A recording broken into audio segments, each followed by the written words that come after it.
Alright, there we go. We're back. Oh, oops. Hi guys, it's Athene, and I'm sitting here with Reese and Frederik. For the people that don't know Frederik, he is a theoretical physicist that is getting his PhD next month. Well, actually this month, because when the video is online, it's going to be this month. There's a few topics we want to talk about, and since he came by to visit, we thought we gotta do it with him because he's the source when it comes down to knowledge about science, how far science is. Wikipedia is outdated when you look at him. So for the people wondering, what we're going to talk about today is reality. Reality. It's a difficult one. Like, does reality exist? Immediately to the point. So, sometimes you see sensationalist articles going like, scientists are investigating whether we all live in a giant hologram. What does that even mean? Stuff like that. Does that mean that everything is just... Are we a simulation? You know... Tell us, Frederik. Are we real? Is reality real? What are we? Please answer. What about the Illuminati? Forget that one. So, okay, science will not be able to fulfill your strive to find the proof that you are real.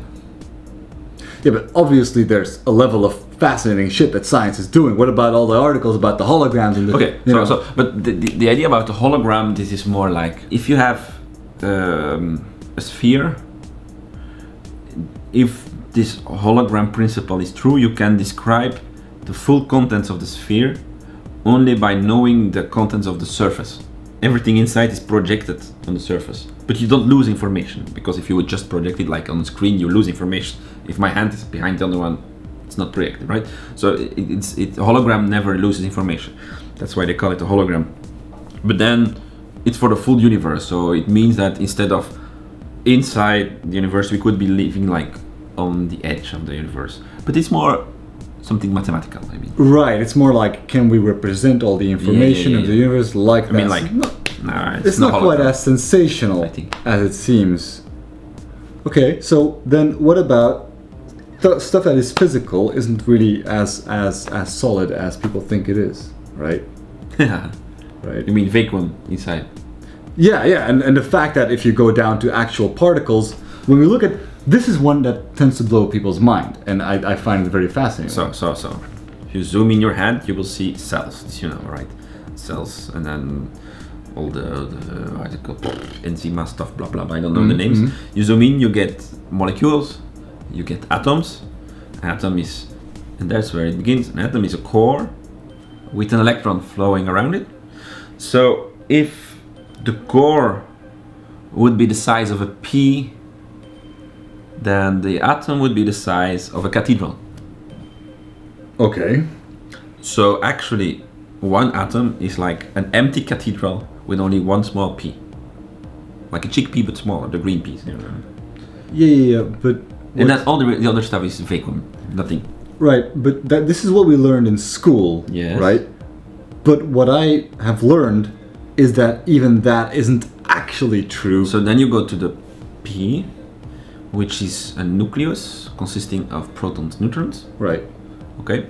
So then a proton or a neutron, for that matter, is 3 quarks, and then 1 quark. So if the size of 1 quark is a P, then the proton is a cathedral. Again. Okay, so there's like a lot of fucking empty space in there. We are mostly empty space. Take one atom, you take a cathedral, and then the core of the atom is 1 P, but this itself is a cathedral with inside the small P, which is then, yeah. What is that P in that one cathedral? A quark. And is that 100% fundamental? Yeah. As far as we know, yes. It's the same size as the electron, by the way, so it's the cathedral, in cathedral for the electron.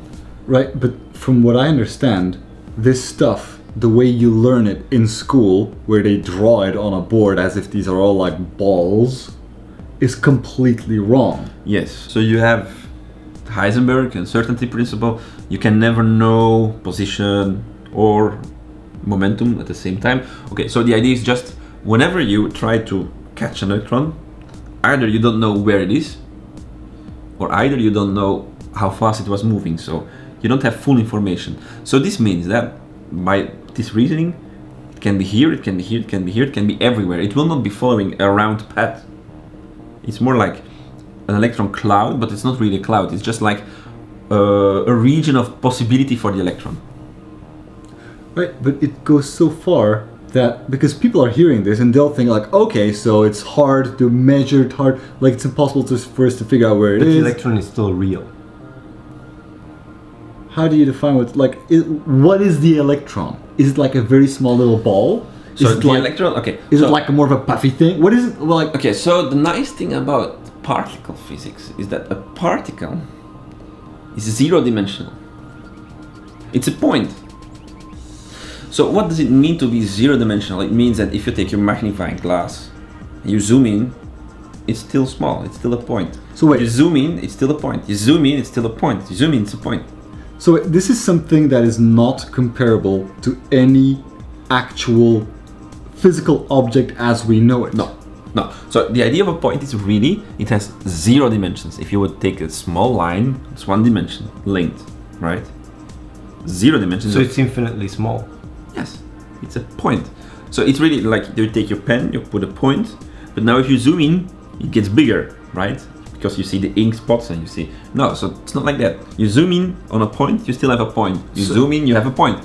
So the quark, the electron, which is everything we are built from, because the quarks make the protons, neutrons, nucleus, are just points.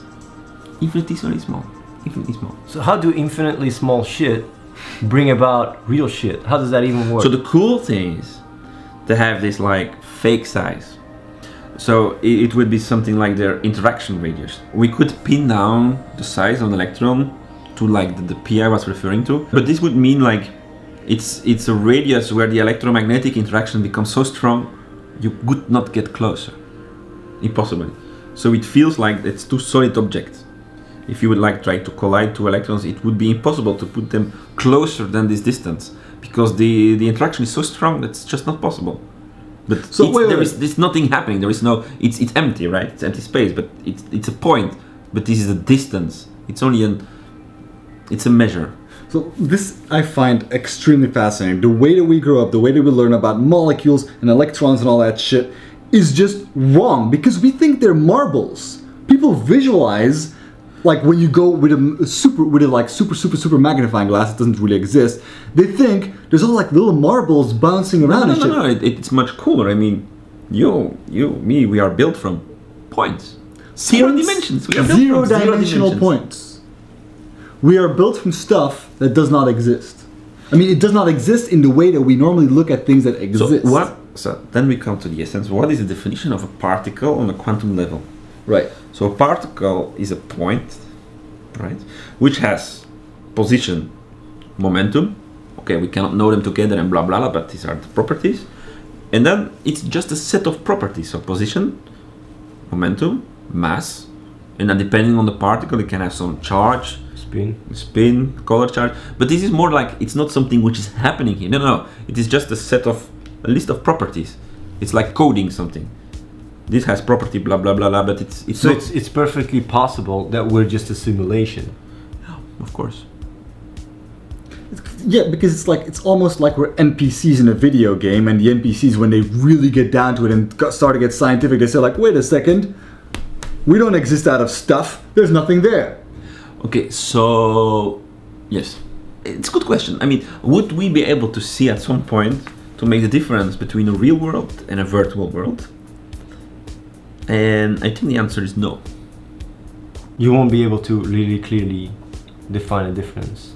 No.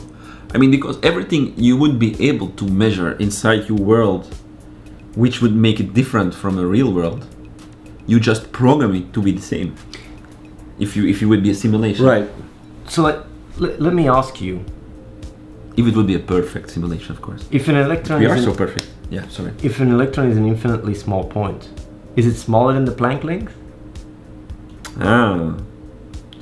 Can you zoom in even more than the Planck length? This is where we don't know for sure if our theory is still right, but the standard model, as it's called, so the current particle theory, it indeed says 0 dimensions, so smaller than the Planck length. But that would contradict all the rest, because if something can be smaller than the Planck length, then the universe would collapse. No, so this would just tell us that this is why standard quantum mechanics, quantum field theory is not compatible with gravity. That's where you have the paradox. That's where the problem. So because of the fact that it's a point and it remains infinitely small, you can get so small that you get smaller than a Planck length, which would mean if you plug this result in general relativity, which says that everything which has energy, mass, distorts space-time a bit. If you go so small, you distort it, like making knots and stuff, and you kill space-time. And luckily, I mean, it's not killed, so something's wrong. This just tells us that we cannot combine the two theories blindly. It doesn't tell us that the electron is not a point particle. No. It tells us that we cannot combine them blindly. String theory, for example, would say that the electron is not a point, but one-dimensional. So a small string, one-dimensional, means that the thickness of the string is 0. So if you zoom in on the string, it becomes bigger, but the thickness remains the same. And you will make the string the size of the Planck length. Then you don't have this problem with tearing and stuff.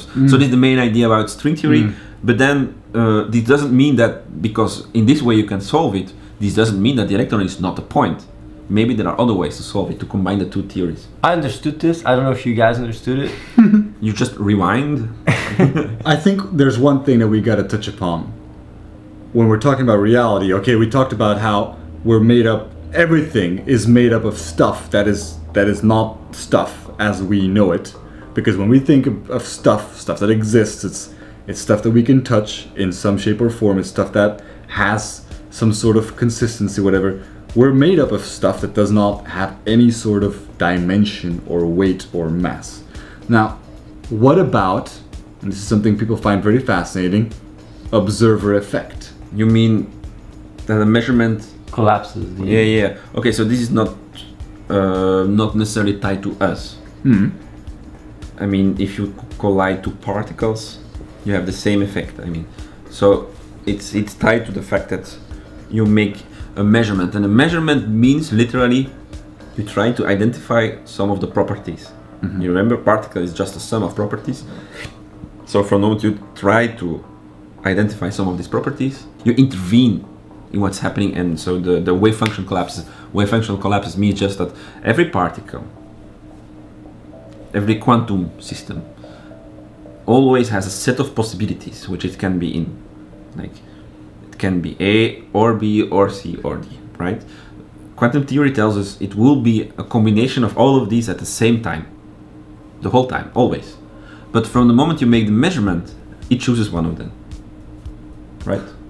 But this is really crazy, because I think what's unfortunate is that it tends to be very difficult for people to grasp just how crazy it is, because what you have is you have all these confusing labels. Labels like the wave-particle duality and stuff. And so people think, oh yeah, this is just, because waves behave like that and I don't fully grasp it, and that's that. But the reality of it is really crazy. Let's make a small, simple allegory. Imagine we have a particle. It can be green, red, or blue.